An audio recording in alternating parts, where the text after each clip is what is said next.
হে everyone, এখন বাজে সকাল ওই 8:30টার মতো। আর আমার স্নান কিন্তু কমপ্লিট হয়ে গেছে, কারণ আজকের দিনটা একটু স্পেশাল। আজকে হচ্ছে তাতানের জন্মদিন। তো সারাদিন কী কী করছি না করছি পুরো ভিডিওটা এনজয় করতে থাকো। তো এবারে করে নেব বাড়ির পুজো। আর আজকে তো বৃহস্পতিবার, লক্ষ্মী পুজো। আর আমাদের বাড়ির ফুলটা নিচে দোকানেই দিয়ে যাই, তাই দোকানে চলে এলাম ফুল আর ঠাকুরের জন্য সন্দেশ নিতে। এখন বাড়ির পুজো শেষ করে এখন যাচ্ছি কালী মায়ের মন্দিরে পুজো দিতে। বাবু, তুমি ঠাকুর কেমন করে নম করবে দেখিয়ে দাও তো, ভালো করে দেখো। এটা আমাকে দাও, আমি ধরছি। দেখিয়ে দাও তো কেমন করে নম করবে, এমন করে। আর ঠাকুরকে কি বলবে, কি বলবে? তাতান বলছিল বুদ্ধি, মানে ওই বুদ্ধি দাও। তো দেখো, বলতে বলতে কিন্তু আমরা কালী মায়ের মন্দিরে এসে পৌঁছে গেছি। আর মন্দিরটা আমাদের বাড়ি থেকে পায়ে হেঁটে ওই 10 মিনিট মতো।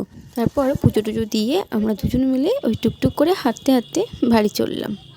আর বাড়ি এসেই তাতানকে রেডি করিয়ে বসে পড়েছি তাতানের লাঞ্চ থালা সাজাতে। আর এই যে তাতানকে দেখতে পাচ্ছ, যতটা শান্তশিষ্ট ভালো ছেলের মতো বসে আছে, মোটেও কিন্তু এতটাও শান্তশিষ্ট ছিল না। আমরা কেউ ওকে একটু আশীর্বাদ বা একটু পায়েস বা কিছুই ওকে খাওয়াতে পারিনি, মানে এতটাই দুষ্টুমি করেছিল। তোমরা যতটা শান্তশিষ্ট দেখছো, মোটেও কিন্তু ততটা শান্তশিষ্ট ছেলে নয়। এমনকি আমি পর্যন্ত ওকে পায়েস খাওয়াতে পারিনি। সো যাই হোক, শেষ পর্যন্ত ওকে কোনো রকম ধরে বেঁধে মামার কোলে বসিয়ে ওকে ওই টুকটাক একটু আশীর্বাদ করা হয়েছিল। তারপর সবাই বসে পড়েছি লাঞ্চে। আর লাঞ্চ সেরে নিয়েই লেগে পড়েছি সন্ধ্যের সেলিব্রেশনের জন্য একটুখানি ডেকোরেশন করতে। তারপর আমি চলে এসেছি রেডি হতে। আর আমি যেহেতু বেশি হাতে সময় পাইনি, তাই ওই একটু সিম্পল সেজে নিয়েছি। তারপরে একটু ঢং করে নিয়েছিলাম আর কি।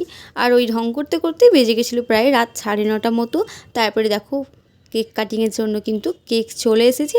আর আমরা যেহেতু বাবুর জন্য কেক অর্ডার দিইনি, ভেবেছিলাম মিয়ামরি থেকে একটা সুন্দর কেক নিয়ে আসবো, বাট সেদিন কোনো কেক ছিল না অ্যাভেলেবেল। মাত্র 2 পিসই কেক পড়ে রয়েছিল, তার মধ্যে একটা বিক্রি হয়ে গেছিলো আর এইটাই মাত্র পড়েছিল। তাই আমরা এই কেকটাই নিয়ে চলে এসেছিলাম। এবারে হবে তাতানের কেক কাটিং। তো এই ফুলঝুঁইটা ধরা মাত্রই তাতান ভীষণ ভয় পেয়ে গেছিলো। আর তাতান যেহেতু একা একা কেক কাটতে পারছিল না, তাই একটু আমিও ওর সঙ্গে কিন্তু কেক কাটিং করে নিয়েছিলাম। সো যাই হোক, দিনে যতটা দুষ্টুমি করেছে, ইভিনিংয়ে ততটাও দুষ্টুমি করেনি। বেশ ভালোই কেক কাটিং করেছিল।